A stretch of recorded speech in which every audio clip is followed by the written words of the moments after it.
Bom, olá a todos, sejam todos e todas bem-vindos e bem-vindas. Tá? Para quem não me conhece, eu me chamo Carlos de Oliveira. Tá? Eu sou licenciado, mestre e doutor em Biologia pela Universidade do Vale do Rio dos Sinos, a Unicinos, tá? Onde toda a minha caminhada acadêmica na biologia se deu. Tá? A minha área de pesquisa ela foca nos mamíferos marinhos, principalmente do grupo dos pinípedes, né, que são os lobos e leões marinhos. E no meu doutorado, então, eu usei ferramentas de inteligência artificial como machine learning e deep learning para responder perguntas biológicas, né, sobre esse grupo, mas principalmente sobre o lobo marinho subantártico Arctocephalus tropicalis, que é esse carinha aqui, tá? Onde, então, eu modelei a distribuição da espécie e os efeitos das mudanças climáticas sobre ela. Tá? Além de realizar análises oceânicas, climatológicas e ambientais. Bom, antes de começar, então, eu quero pedir para vocês que, né, deixem o seu like, né, nesse vídeo, nessa aula, tá? Se inscrevam lá nesse canal, né, do YouTube, no Instagram, no Facebook.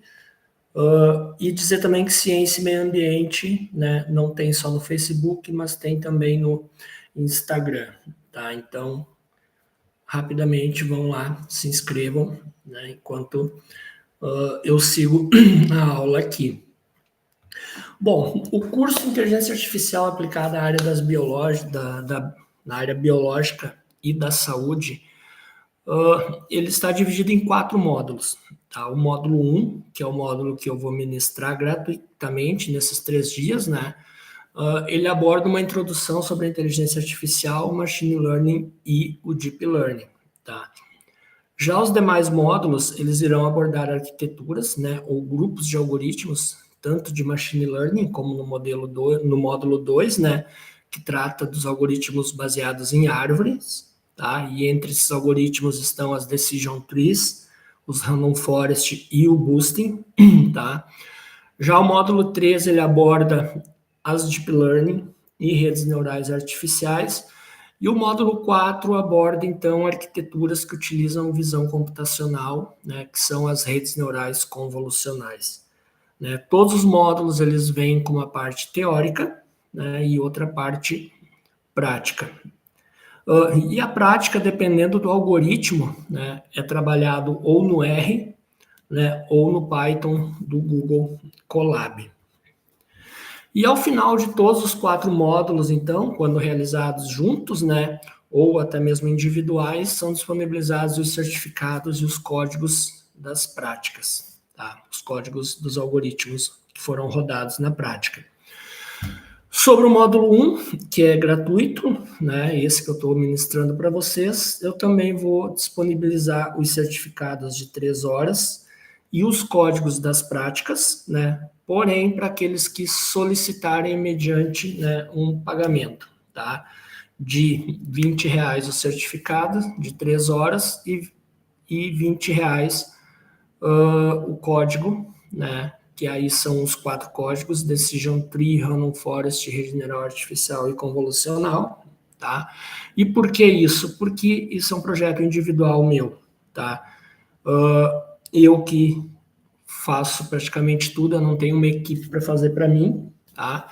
Então, eu tenho mais de 240 pessoas aqui, alunos, né, interessados, e se todo mundo pedir um certificado, eu não, né, imagino a quantidade de trabalho que eu vou ter, tá? Então, uma vez que, né, esse trabalho ele é para fazer sozinho, ele é bem complicado, então aqueles que tiverem interesse mediante o pagamento, eu vou disponibilizar então o certificado e os códigos, tá bom?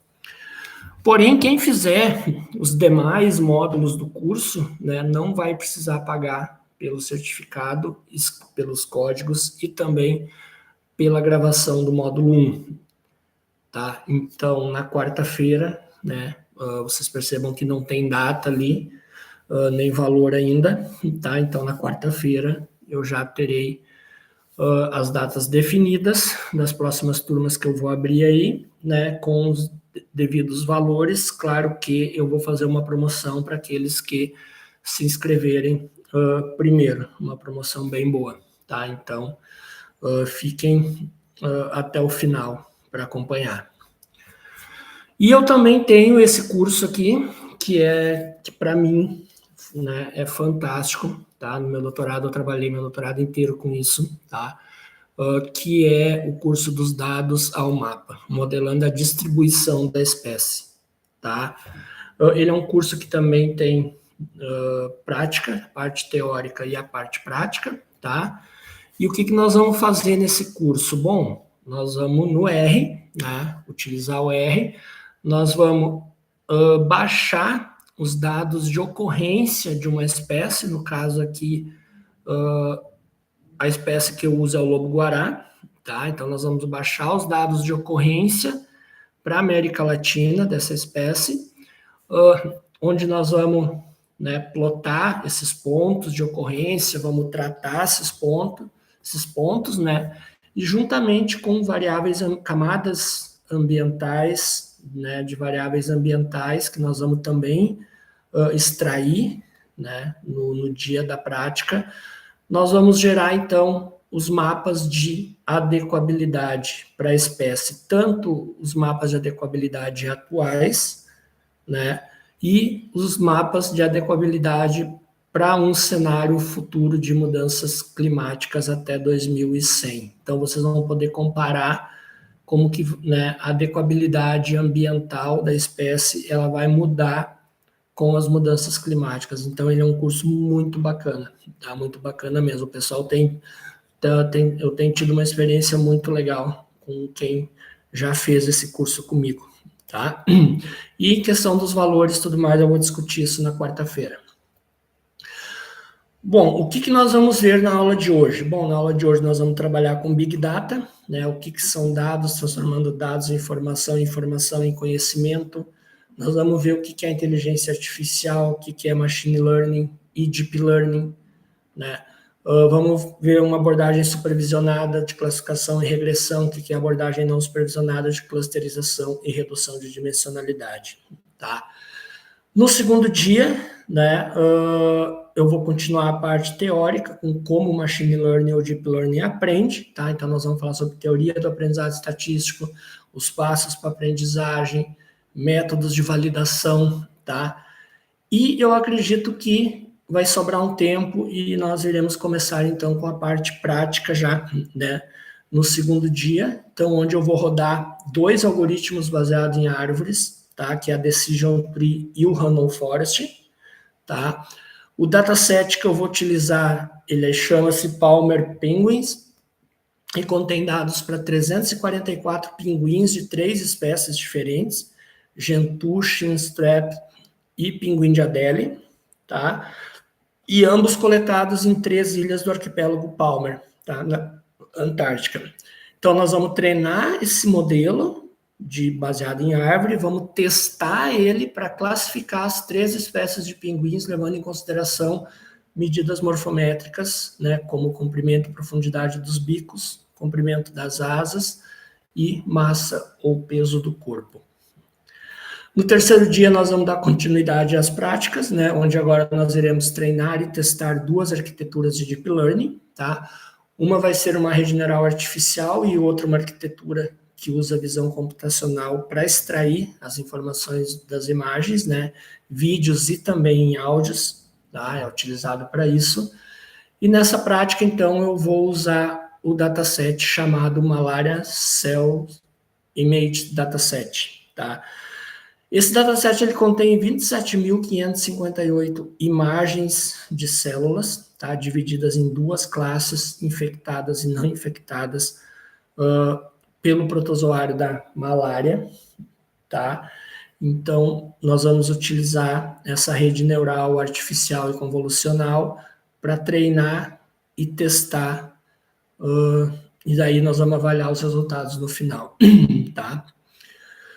Bom, começando agora, né, eu quero começar com essa frase aqui, né, numa tradução do livro, retirei do livro do François Chollet, a de 2018, que diz o seguinte, né? A inteligência artificial é por vezes anunciada como a nova revolução industrial, tá? Se a aprendizagem profunda é a máquina a vapor dessa revolução, então os dados são o seu carvão, a matéria-prima que alimenta as nossas máquinas inteligentes, sem a qual nada seria possível, tá? Bom, então falando sobre dados, né? Nós estamos na era dos grandes dados, ou Big Data, Big Data, como vocês preferirem, tá? Isso porque nos últimos anos e nas últimas décadas, né, nós temos vivenciado um crescimento exponencial na geração de dados a uma grande velocidade, tá?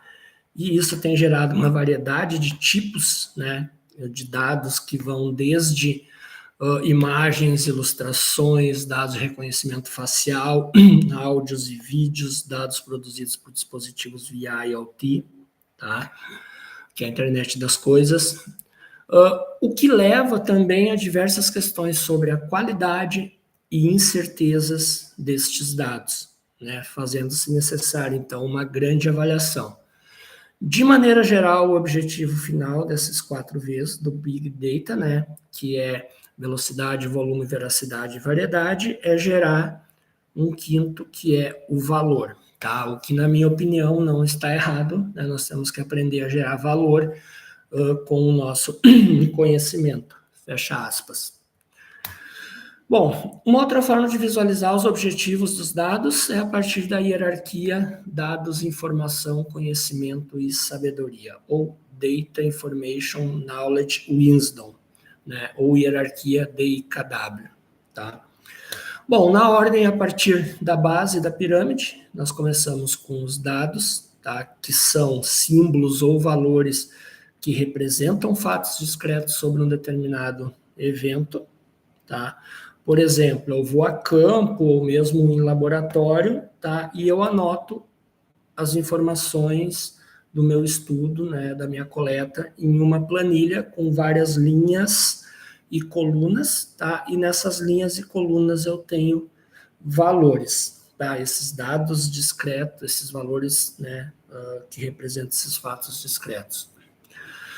Quando acrescentamos, então, aos dados o contexto, né, nós temos, então, a informação, que são dados organizados, estruturados e contextualizados, tá? Nesse momento, então, é útil para responder perguntas como quem, o que, onde e quando, tá? Então, agora imaginem o seguinte, na mesma planilha, que eu tenho meus dados, se eu adicionar agora rótulos, ou seja, nomes, a cada uma das minhas colunas, ou linhas, por exemplo. Por exemplo, então, cada linha é uma pessoa, ou pode ser uma espécie, né? E cada coluna é uma variável climática. Por exemplo, temperatura, precipitação, ou até atributos daquele indivíduo, daquela espécie, né? Como, por exemplo, sexo ou idade, tá? A partir dali eu tenho, então, a informação. Quando damos significado às informações, né, temos então o conhecimento, né, que são os resultados da análise e interpretações da informação para descobrir padrões, tendências e relações, tá? Nessa parte, então, fornece um entendimento de como e por que cada fenômeno ocorre. Então, como exemplos, podemos ter o seguinte: uma espécie ela ocorre mais ou menos em condições de alta temperatura e baixa precipitação, ou pessoas mais velhas são mais suscetíveis a uma doença, né, respiratória, por exemplo, ou a densidade de uma espécie em uma região está aumentando ao longo dos anos, ou seja, tem uma tendência de aumento. E a partir do conhecimento, nós geramos, então, insights e chegamos ao último nível dessa pirâmide, que é a sabedoria, né? Que é a habilidade de tomar decisões bem informadas e agir com eficiência com base na compreensão dos conhecimentos subjacentes. Na minha opinião, tá, gente? Essa é a parte mais subjetiva dessa hierarquia, tá? E por quê? Porque envolve valores, tá? E aqui eu não estou falando de valores econômicos, tá? Como, por exemplo, dinheiro, tá? Eu estou falando de valores culturais, tá? Como, por exemplo, imagina o seguinte exemplo. Como que eu vou dizer para um pescador, né, principalmente um artesanal, né, que ele não pode pescar com a sua rede porque a pesca dele está impactando a sobrevivência de um golfinho, né, da toninha, que é um dos cetáceos mais ameaçados, um golfinho mais ameaçado no mundo, tá? Que ocorre só no nosso litoral, no litoral do Oceano Atlântico, né? Da Argentina, Uruguai até a costa do Espírito Santo. Então, como que eu vou dizer para ele que ele não pode pescar?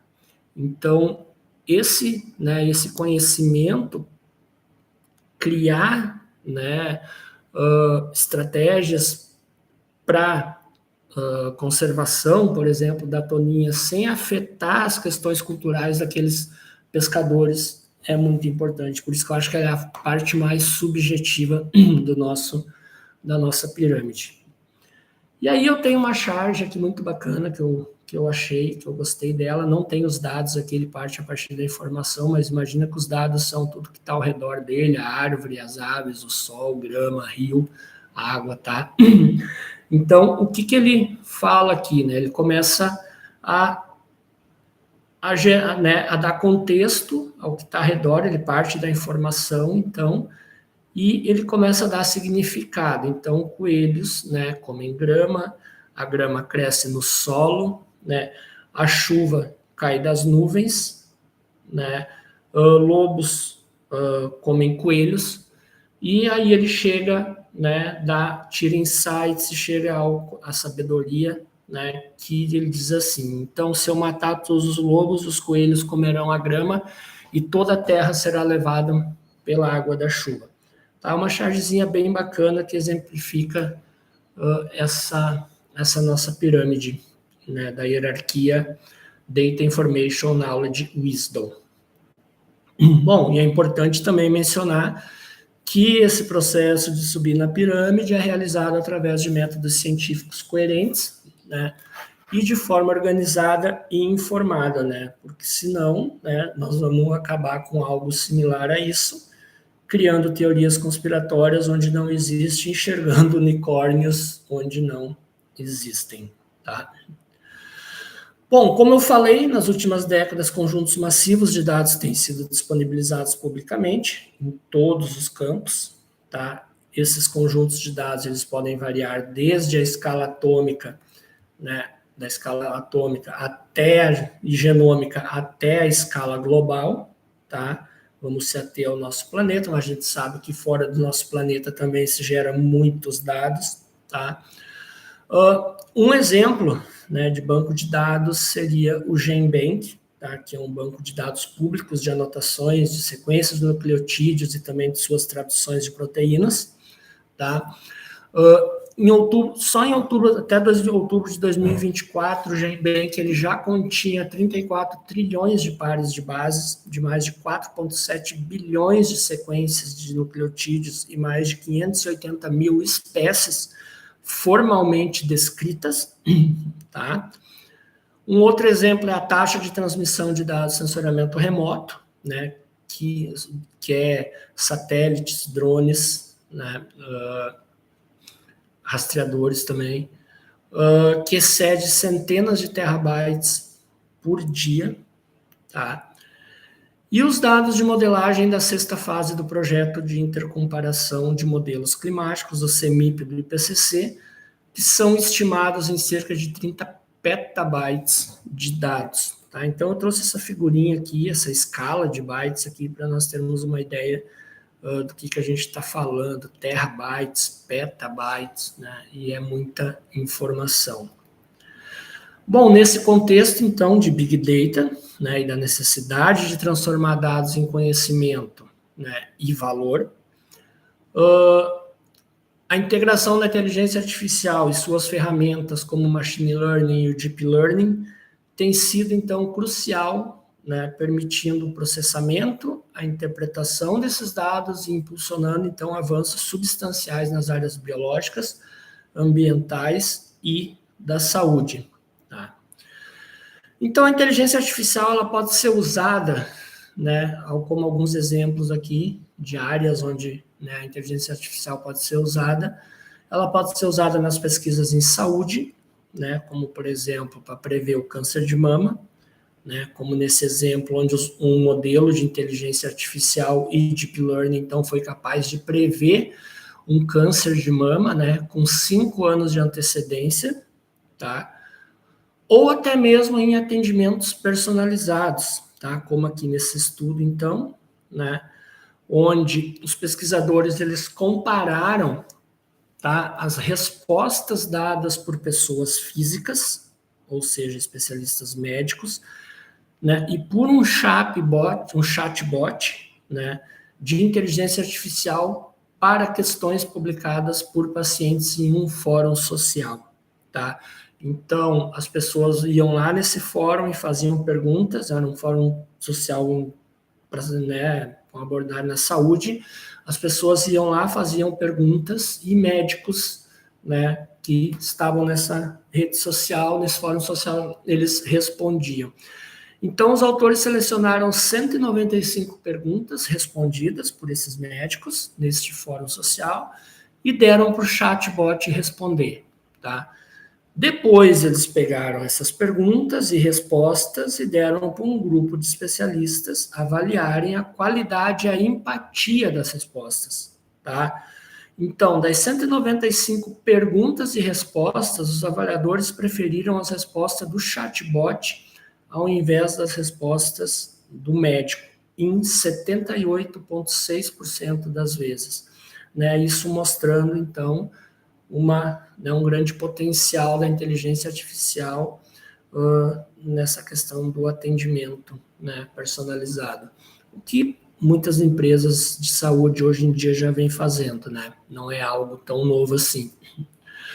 Esse é outro exemplo de pesquisa, né, em saúde, usando um algoritmo de machine learning baseado em árvores, né, para quantificar automaticamente e identificar né, quantificar automaticamente a identificação do antígeno, né, da gripe aviária em tecidos de diferentes órgãos, tá, como cérebro, coração, pulmão e baço.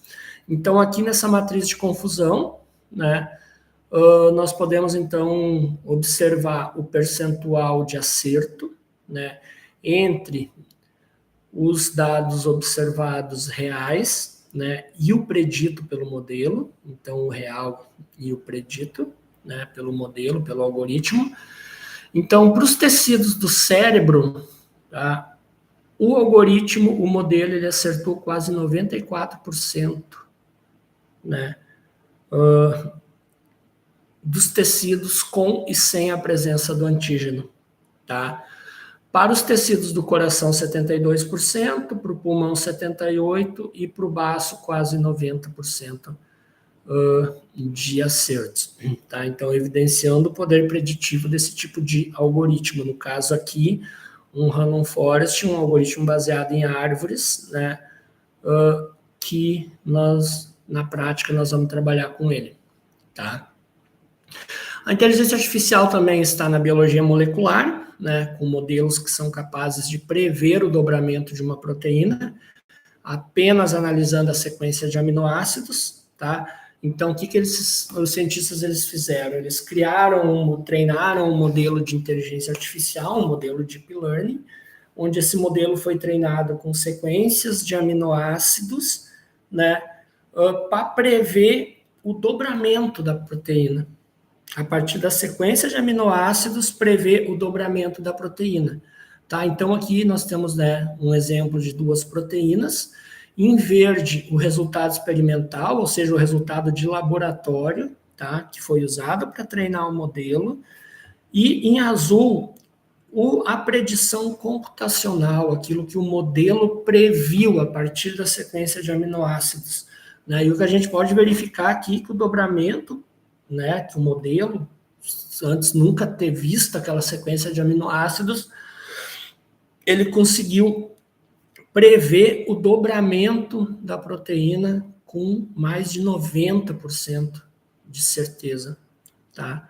Então, esse estudo é um estudo muito legal, que inclusive deu o Prêmio Nobel de Química para esses 3 cidadãos aqui, onde 2 deles são autores, coautores aqui do estudo, e um outro pesquisador, ele ganhou também por ser um dos pioneiros no método para projetar proteínas e prever a estrutura tridimensional, tá? Ou seja, nos seus estudos com biologia molecular. A inteligência artificial está nas pesquisas em botânica, aliadas a técnicas de sensoriamento remoto, como satélites, drones, smartphones, né, para registrar, então, a altura da planta, biomassa, eficiência do uso da radiação, características foliares, identificação de ervas e insetos, né, vigor inicial, fotossíntese, uma série de parâmetros relacionados à qualidade e saúde das plantas. Né? E as pesquisas em ecologia marinha também têm experimentado um aumento nos estudos com inteligência artificial, né, e suas ferramentas, como na figura aqui, né, nesse gráfico, onde nós temos a proporção de referências usando o método, né, de machine learning, né, em ecologia marinha, tá? Então, a gente pode verificar aqui ao longo dos anos, então eu vou me focar só nesses 3 aqui, mas a gente pode verificar que o Random Forest, um algoritmo de machine learning baseado em árvores, né, ele tem tido um crescimento aqui, né, esse roxinho aqui, ao longo dos anos.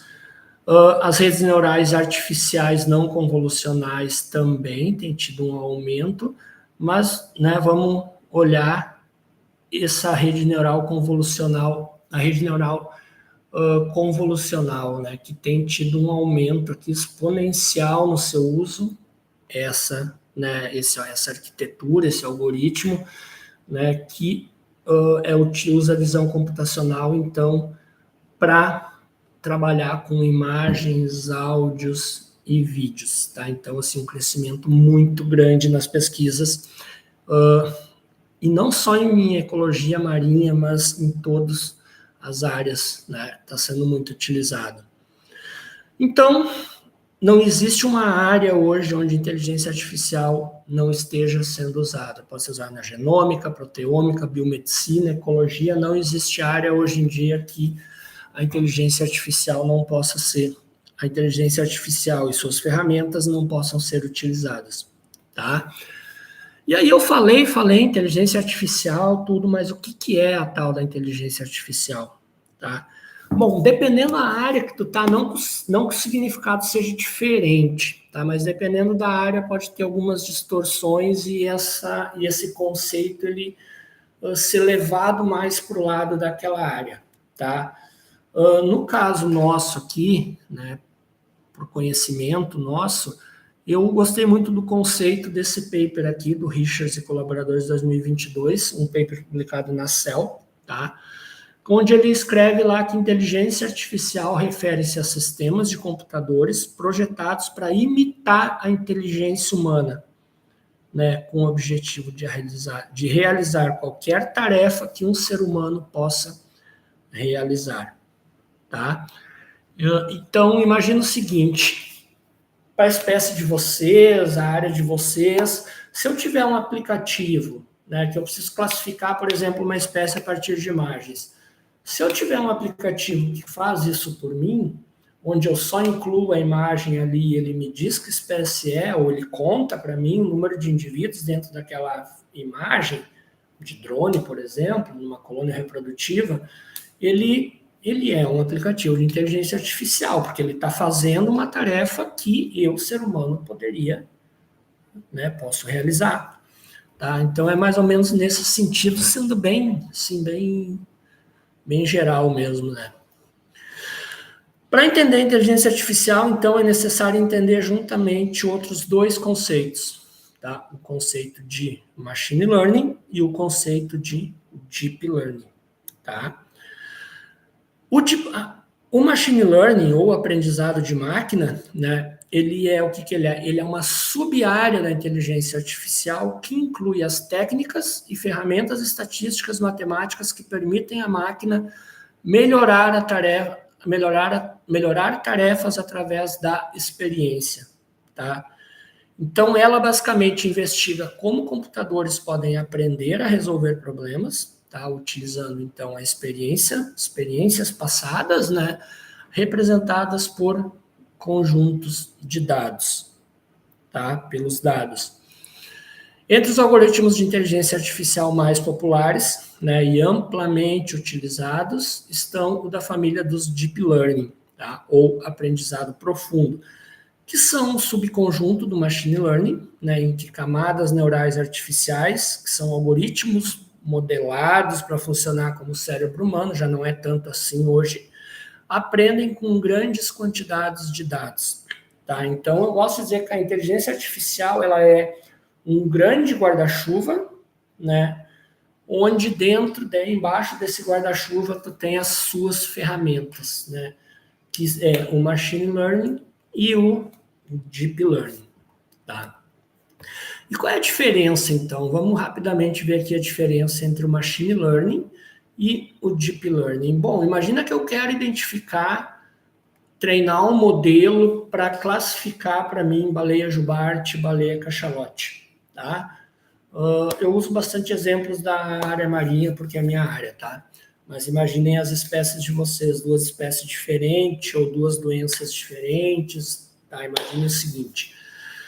O que o Machine Learning tu vai fazer? A primeira que tem que fazer é extrair as features dos teus dados, daquilo que tu quer classificar. Por exemplo, se eu quero classificar baleia jubarte e cachalote, eu vou extrair algumas informações, como, por exemplo, tamanho, formato do corpo, ou tamanho e formato das nadadeiras, né? Olhos, sei lá, eu vou extrair esses parâmetros, essas features, essas características.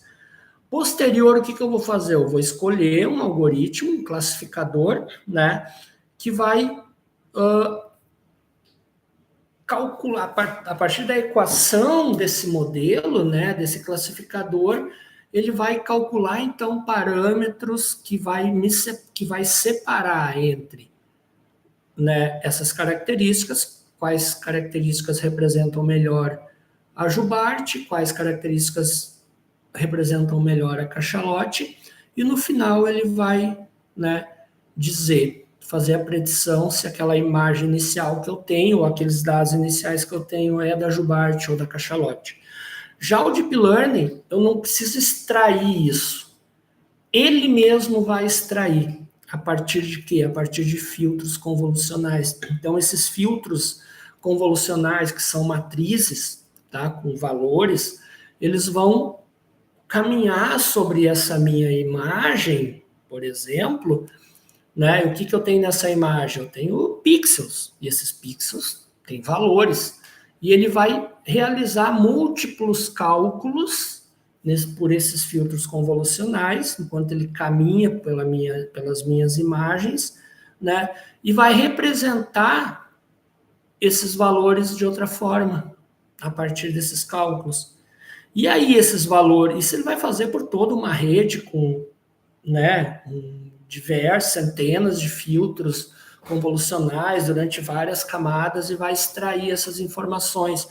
Ao final, essas características, elas vão, né, ser a entrada de uma rede, de um classificador, que aqui é uma rede neural artificial, tá? Mas pode ser outro algoritmo, por exemplo, um Random Forest, pode ser também, tá? E esses valores extraídos dessas imagens aqui, que foi realizado por esses filtros convolucionais, eles vão ser a entrada do meu modelo de rede neural artificial, que vai calcular pesos ao longo de todas as camadas, né? E no final ele vai dizer isso é uma jubarte, isso é uma cachalote. Então aqui basicamente eu tenho que extrair as informações e aqui a própria rede extrai das informações. Bom, o Machine Learning ele é dividido em 3 tipos de aprendizado, tá? O supervisionado, o não supervisionado e o por reforço. O por reforço eu não vou focar aqui, o por reforço é aquele que é utilizado né, para treinar modelos ou para jogos de xadrez, por exemplo, jogos eletrônicos que jogam sozinhos, ou robôs, tá, onde você dá uma recompensa ou uma punição e ele aprende com essa recompensa e punição, tá? Então, eu vou focar só no supervisionado e não supervisionado, tá? Bom, no aprendizado supervisionado, existe a necessidade de que os dados eles sejam rotulados, tá? Ou categorizados, tá? Para que o algoritmo, então, ele possa aprender a partir desses rótulos. Ou seja, os algoritmos aprendem a associar os rótulos aos exemplos, tá? Por outro lado, o aprendizado não supervisionado ele ocorre quando os algoritmos não utilizam dados rotulados. Ou seja, ele é não rotulado, né? Mas, em vez disso, eles aprendem os padrões nos dados que são reforçados quando o algoritmo interage continuamente com o ambiente em que os dados são extraídos. Vocês vão entender isso num exemplo que eu vou dar. Mas agora eu quero mostrar esse mini banco de dados aqui, tá? Onde eu tenho 4 observações, tá? 4 linhas, 4 observações, e eu tenho as minhas variáveis preditoras ou variáveis independentes, que são, no exemplo aqui, hipotético, temperatura da superfície do mar, produtividade e sexo. Lembrando que eu tenho que sempre dar um número, mas que isso aqui não é um número, é um fator, onde 0 pode representar indeterminado, 1 pode representar macho e 2 pode representar fêmeas, tá? E eu tenho a minha variável resposta ou dependente, ou seja, o meu rótulo, tá?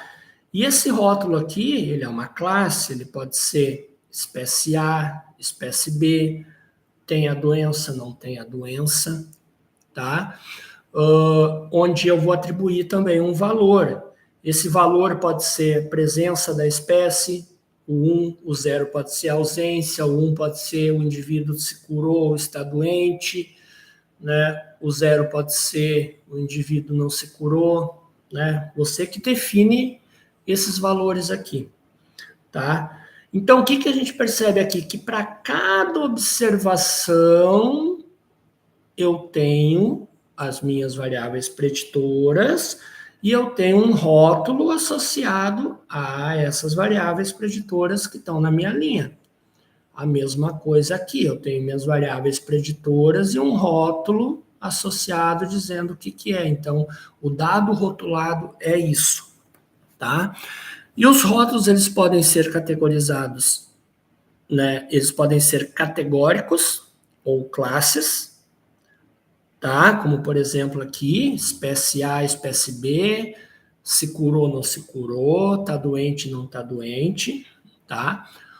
Ou valores numéricos contínuos, com valores com vírgulas, né? Com ponto, ou inteiros, como, por exemplo, 1, 2, 3, 4 contagens, né?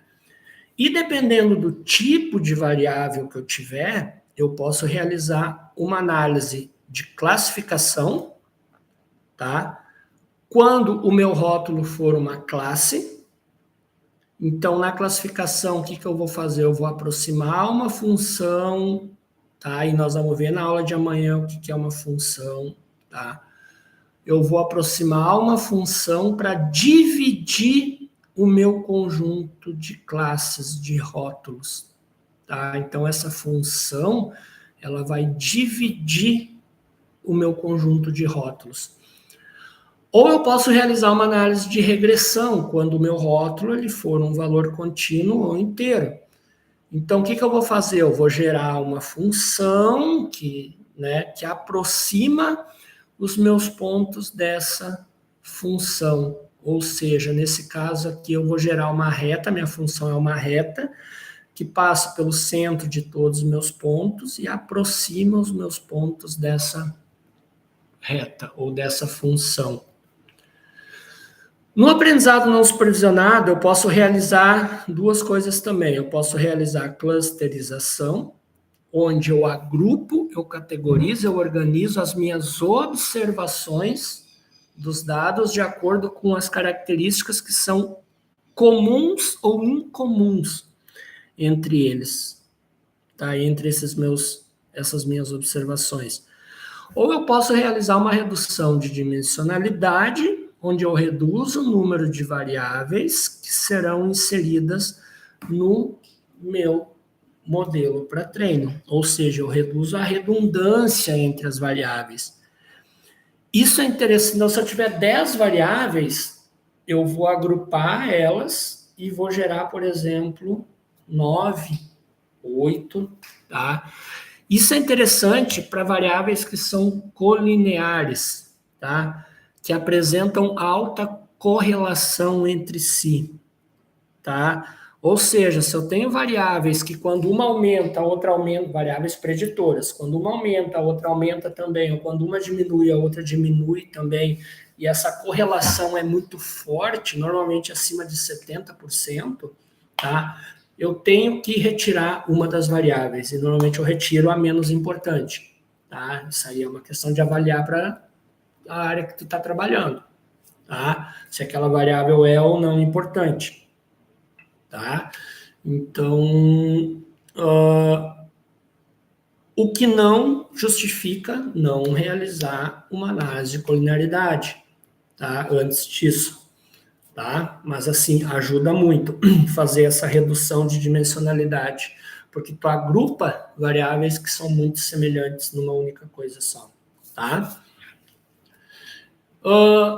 E aí tem vários algoritmos, né, que eu posso utilizar para fazer classificação e regressão. Eu posso utilizar árvores de decisão, random forest, que nós vamos trabalhar, redes neurais artificiais, que nós vamos trabalhar na prática. E clusterização, para clusterização eu tenho vários, mas o caminho é o mais usado, que usa a distância euclidiana. E para redução de dimensionalidade tem vários também, mas a nossa velha e boa PCA, né, análise de componentes principais, resolve o problema. E aqui eu tenho um exemplo para vocês, tá, de um trabalhinho que a gente fez numa disciplina chamada Uso de Técnicas de Machine Learning aplicado à análise de casos de dengue associados com sazonalidade, temperatura, precipitação e El Niño oscilação do sul. O que nós queríamos saber aqui? Bom, a gente sabe que o mosquito da dengue, ele não respeita fronteiras, ele não chega na divisa ali do estado que você está para o outro e diz, opa, aqui eu não vou passar, né? Ele é regulado por questões ambientais, climáticas e tudo mais, né? Então, qual era o nosso objetivo? Uma coisa é, se eu trabalhar com o Brasil inteiro, se eu analisar os casos de dengue para o Brasil inteiro, eu vou ter uma variabilidade muito grande, porque o Brasil é muito grande, tem muita variabilidade, muita variação nas questões ambientais. Então, uma maneira é trabalhar por regiões. Eu posso trabalhar com as regiões do IBGE, tá? Mas no caso aqui, o que a gente queria fazer? A gente queria utilizar uma abordagem não supervisionada, né, de clusterização para que ele, a partir dos dados que eu tenho, meus dados ambientais, ele separasse para mim essas regiões, encontrasse os padrões, né, e separasse essas regiões para que eu pudesse então pegar aquela região, aquelas regiões específicas e trabalhar os casos de dengue separadamente, tá? Então, o que nós fizemos? Nós pegamos duas variáveis, temperatura e precipitação, isso era não é um trabalho muito aprofundado, então a gente pegou duas variáveis, né? A gente fez uma redução de dimensionalidade, embora fosse só duas variáveis, a gente fez igual e ficou muito legal o gráfico, inclusive o mapa final, tá? E aí a gente utilizou uma clusterização, né, para agrupar as regiões, os estados que fossem mais semelhantes em relação à temperatura e precipitação, tá? Então, o que a gente fez? Primeiramente, a gente tem esse gráfico aqui que é temperatura nesse eixo, precipitação no outro, e a gente realizou uma clusterização sem redução de dimensionalidade. O que a gente pode verificar é que essa análise não supervisionada, ela criou um grupo aqui em preto, né? O vermelho é o centroide, a partir daquele centro que é calculado a distância para todos os valores. Aqui ele gerou um outro grupo maior aqui em verde, e aqui ele colocou 5 grupos, tudo junto, sem muita diferenciação. Quando a gente aplicou uma redução de dimensionalidade, como a PCA e a clusterização, olha como já melhorou. As cores não são as mesmas, tá? Olha como ele já separou esse grupo aqui, já adianto que é o mesmo grupo daqui. Separou bem melhor esse grupo aqui em laranja, ó, que seria esse grande aqui. E separou aqueles 5, né? Claro que ele juntou um deles, mas assim separou bem melhor. Já dá para ter algumas sobreposições, mas é normal, tá? Mas o mais legal é que quando eu peguei esses pontos aqui e eu fui olhar no mapa, o que estava em azul eram os estados do sul, em laranja os estados do sudeste, né? E esses outros aqui, o amarelo e o marrom, que são os estados do nordeste, eles se dividiram em 2. Ou seja, em relação à temperatura e precipitação, existe um padrão de temperatura e precipitação para esses estados, e existe um padrão de precipitação para esses estados. Eu esqueci de dizer, mas os dados que eu tinha de dengue e variáveis ambientais eram de 2010 a 2019. Eu tinha 9 anos de dados mensais, tá? Para cada um dos estados, tá? Já os estados do norte aqui, ó, ele classificou sozinho Roraima, deve ter algum erro aí, né, questão dos dados, mas ele classificou sozinho, a gente não analisou para cima também, os outros países, né, mas o Amapá, o Pará e o Amazonas ficaram como um cluster só, e o Acre e Tocantins, que pertencem à região norte, eles são muito mais parecidos com a região centro-oeste. Então, aí uma aplicação muito bacana do nosso, de uma abordagem não supervisionada, tá? Buscar padrões nos dados e aí sim agora eu posso pegar, por exemplo, todos esses estados aqui do centro-oeste e trabalhar, já que eles são semelhantes em relação à temperatura e precipitação, trabalhar os dados de dengue, de casos de dengue, agora fazendo uma abordagem supervisionada, tá? Importante, supervisionado, entender o que é supervisionado e não supervisionado, né? Que para variável classe ou um rótulo ou fator, eu tenho uma abordagem de classificação, que é um problema de divisão das classes. Se eu tiver variável resposta numérica contínua ou inteira, eu tenho um problema de regressão, que é um problema de aproximação de uma reta. Tá? Então, vamos falar um pouco sobre Deep Learning e redes neurais artificiais. Tá? Então, uma rede neural, ela é um conjunto de redes inspiradas no cérebro humano, com neurônios e sinapses artificiais que são treinados para aproximar uma função. Tá? Então, ela consiste em uma camada de neurônios de entrada, a gente chama de uma camada de entrada, a gente chama uma camada de neurônios de entrada, conectados por uma ou mais camadas de neurônios ocultas, né? E uma camada de saída, que são os nossos rótulos, tá? E quando uma rede, né, neural tem mais de uma camada oculta, é daí que vem o nome Deep Learning, ou aprendizado profundo, porque tu tem várias camadas ocultas, né, e é profundo por quê? Porque os cálculos que ocorrem aqui dentro, os pesos calculados, você não tem como buscar, até tem, mas ele não te explica aquilo que ele está enxergando, você não consegue buscar o que ele está enxergando ali dentro, tá? Então, assim, essa informação um pouco se perde, mas a capacidade preditiva dele é muito boa, tá? E lembrando, então, que cada círculo desses aqui, ó, representa apenas um neurônio. Bom, então, aqui eu tenho uma representação de um neurônio. Basicamente, o neurônio artificial ele vai receber uma entrada x1, entrada x2, xp, que são as minhas variáveis. Associada a cada entrada existem os pesos. Para x1 existe o peso W1, para o x2 o peso W2 e para xp o peso WP, tá? Cada variável x, então, ela é multiplicada pelo seu respectivo peso e posterior, cada resultado dessa multiplicação, então, é somado, então, x1 multiplicado por W1 mais x2 multiplicado por W2 mais xp multiplicado por WP, mais, né, um bias, um valor de bias, que é um valor de viés, né, esse somatório aqui, todo, ele passa por uma função de ativação.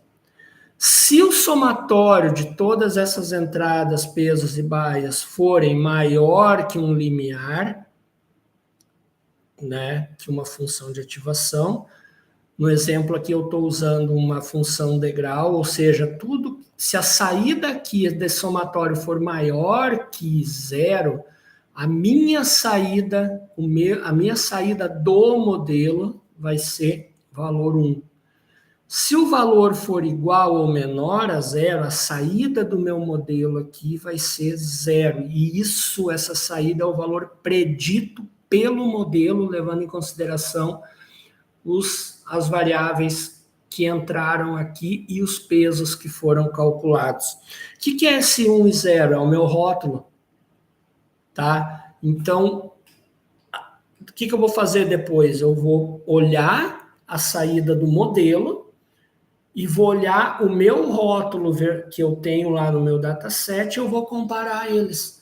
Se ele acertou, ele vai calcular o erro. Se o erro for baixo, ele vai manter. Se o erro for muito alto, o que ele vai fazer? Ele vai ajustar novamente os pesos e os bias para diminuir a diferença entre o que o modelo disse que era e o dado real que eu tenho no meu dataset. Tá? Na verdade, o que eu mostrei para vocês até agora, né, é referente, então, a apenas um neurônio. Tá? Uma rede neural, ela apresenta vários neurônios, divididos em várias camadas que são totalmente conectadas, que a gente chama de fully connected. Então, essa variável x1, ela é conectada com todos os neurônios da primeira camada oculta, e essa variável x2 é conectada com todos os neurônios da primeira camada oculta. A saída desse neurônio é conectado com todos os neurônios da outra. Então, são milhares de cálculos que são realizados dentro dessa enorme rede. Tá? Então, resumindo, cada neurônio aqui vai aprender uma parte dos meus dados. Tá? Então, essas redes neurais artificiais, elas foram criadas por esses 4 senhores, né? Lá nos meados dos anos 80, né? Mais especificamente em 86, e eles deram o nome dessa rede de rede Multilayer Perceptron Backpropagation, ou redes neurais artificiais. O que, ano passado, rendeu um Oscar de Física, né, para esses 2 senhores, Geoffrey Hinton e John Hopfield, por essa descoberta. E só para adiantar, no curso de redes neurais artificiais, Deep Learning e redes neurais artificiais, essa é a rede neural Multilayer Perceptron Backpropagation que a gente vai aprender. Ela é a base para tudo que existe hoje em dia de inteligência artificial. Tá? Então, assim, tudo basicamente, claro, vem de estudos muito anteriores, mas, assim, a partir de 86, com esses senhores, é que essa rede é que hoje a gente tem toda essa tecnologia relacionada à inteligência artificial. Tá? E aí, nós temos as redes neurais convolucionais, né, que usam visão computacional, principalmente para reconhecimento e classificação de objetos em imagens e vídeos, áudios também. Tá? Esses modelos eles são divididos em 2 partes. Tá? Na primeira parte, né? Como eu falei anteriormente para vocês, as imagens elas passam por um processo de extração espacial das features, das características da imagem, né? Que nós chamamos de parâmetros ou features, essas características, onde vários filtros convolucionais em várias camadas, tá? Filtros convolucionais, que eu falei que são matrizes, né? Com números, caminham pela minha imagem e vão realizando cálculos, né, e gerando uma nova imagem aqui. Nessa etapa, então, a rede ela busca então por padrões de bordas, cantos, contornos, estruturas geométricas na imagem, né, e ao final os valores desses parâmetros eles são transformados em um vetor de features, tá?